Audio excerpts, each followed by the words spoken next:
And I'm Jack. And this is an example of Charles' law, which is the volume 1 over temperature 1 equals volume 2 over temperature 2.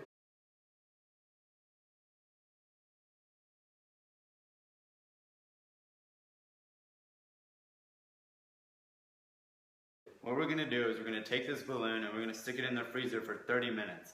And we're going to see how it shrinks. Alright, so we're going to find the volume of the balloon now. So we're going to take the tape measure and put it around the balloon. The tape measure reads 29. Oh, 29 right there. Okay. Doesn't matter. Alright. Okay, good. Temperature 1 will be set at room temperature, which is 73 degrees Fahrenheit. Take a look at the thermometer. The thermostat says 73 degrees Fahrenheit. What we'll do is we'll convert that to Kelvin, and it comes out to be 296 degrees Kelvin. Now we're going to find the temperature of the freezer, which is going to be temperature 2, and that is 0 degrees Fahrenheit. Balloon in the freezer for about 30 minutes, and we'll set the timer.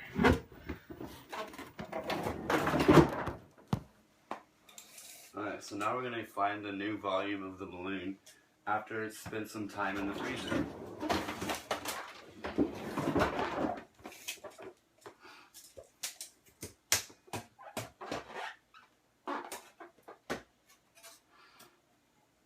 We're looking at 26.3.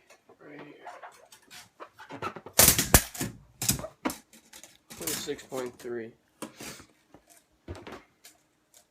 To find the first temperature, which was 73 degrees Fahrenheit, you have to convert it to Celsius, which is degrees Fahrenheit minus 32 divided by 1.8.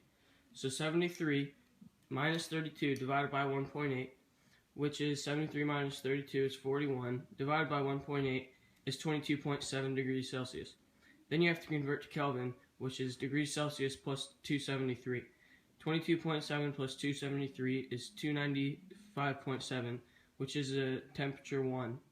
Okay, so to find temperature 2, which is the temperature of the freezer, we had to find the degrees Celsius. So, degrees Celsius equals degrees Fahrenheit minus 32 divided by 1.8. So, 0 minus 32 is negative 32. Negative 32 divided by 1.8 is negative 17.77. So, now we have to find Kelvin. And Kelvin equals degrees Celsius plus 273. So, negative 17.77 plus 273 equals 255.23 degrees Kelvin. Charles' law states that the volume 1 over temperature 1 will equal the volume 2 over temperature 2. The variables in this experiment, the independent was the temperature, the dependent was the volume, and the control were the pressure and the number of moles. So, the volume 1, which is 29, goes over temperature 1, which is 295.7, and that will equal what we're trying to find, the volume 2, which is X, over temperature 2, which is 255.23 Kelvin. Then you will cross multiply and get 295.7x equals 7,401.67.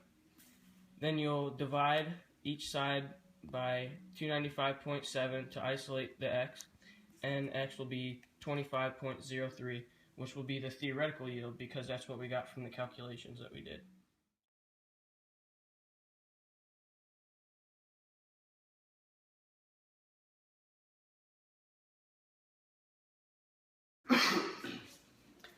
Now we're going to do an experiment on Gay-Lussac's law, which is the pressure 1 over temperature 1 equals the pressure 2 over temperature 2. We're going to take this Pepsi can and we're going to put it in boiling water. And it's going to heat up the air inside of the can.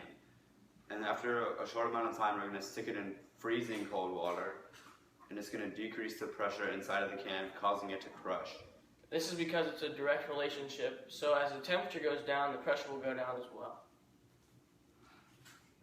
We're heating up the water so it gets to a steady boil for us to put the can in. So the water we've heated is at a steady boil, which is 212 degrees Fahrenheit.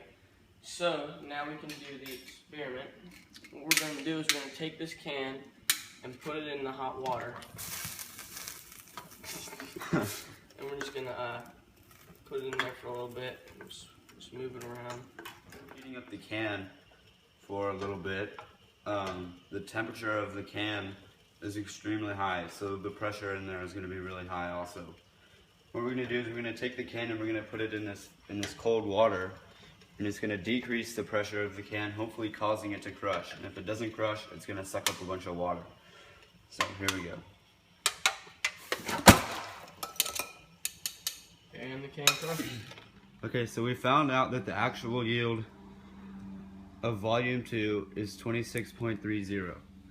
So now we're going to find our percent error, which is theoretical yield over the actual yield times 100. So 25.03 is the theoretical, divided by 26.30 is the actual, multiplied times 100, you get 0.9517 times 100 equals 95.17% correct. And you subtract 95.17 from 100 and you get 4.83.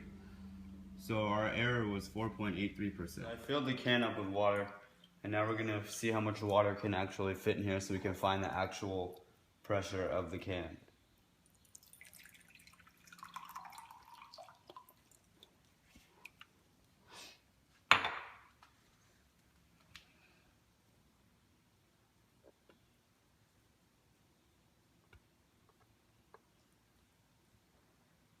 So it looks like 100 milliliters. Okay, to find pressure 1, we did PV equals nRT.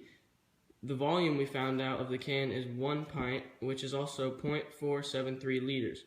So we put that in as V, and N is 0.473 liters divided by 22.4 liters, which will give us the moles, which is 0.021 moles.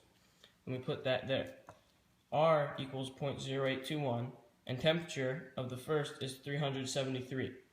So we plug those into the equation, and we got 0.473x equals 0.021 times 0.0821 times 373.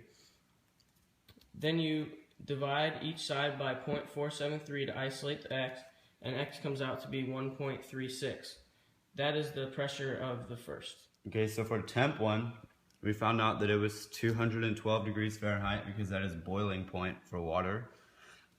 And so what we did was degrees Celsius. We had to convert Fahrenheit to Celsius. And degrees Celsius equals degrees Fahrenheit minus 32 divided by 1.8. So we plugged it in, and we got 212 minus 32 is 180. And 180 divided by 1.8 equals 100. And now we convert Celsius to Kelvin. And Kelvin equals degrees Celsius plus 273. So we plugged it in, 100 plus 273 equals 373 degrees Kelvin. For temperature 2, we found out that the cold water was 44 degrees Fahrenheit, and we had to convert that to Celsius. So Celsius equals degrees Fahrenheit minus 32 divided by 1.8.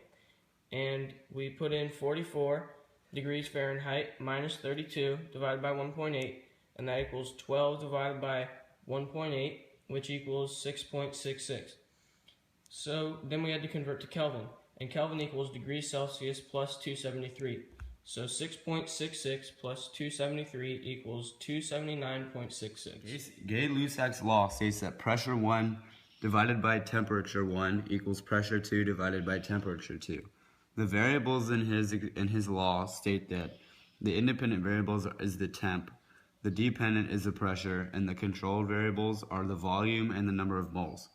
So we plug everything in, and so we get 1.36 divided by 373 equals x, what we're trying to find, divided by 279.66. You cross multiply, and you get 373x equals 380.34. You divide both sides by 373 to isolate the x, and you get x equals 1.02. Now, that will give us the pressure 2 of 1.02. This is the theoretical yield. To find the actual yield of P2, we use the equation PV equals nRT so that we can plug in P as x and find that. So volume, we found out, was 100 milliliters. And so you divide that by 1,000 milliliters to get liters, and the volume is 0.1. Then you have to find moles, which is 0.1 liters divided by 22.4 liters, and that will give you 0.004 moles.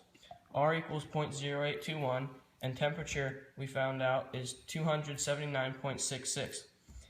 Then you put all those numbers into the equation, and you get 0.1x equals 0.004 times 0.0821 times 279.66. Then you get 0.1x equals 0.092, and you divide each side by 0.1 to isolate the x. X comes out to be 0.92, which is the actual yield of pressure 2. So now we're going to find our percent error. And to find this, you take the actual and divide it by theoretical, then multiply it by 100. So you plug all of this in, and you get 0.92 divided by 1.36 times 100. And this, when you divide these two, you will get 0.6765. And then you multiply that number by 100, and you'll get the percent correct. So we got 67.65% of that correct. Then what you'll do is you take this and subtract it from 100. And that will give you your percent error. So we were 32.35% wrong.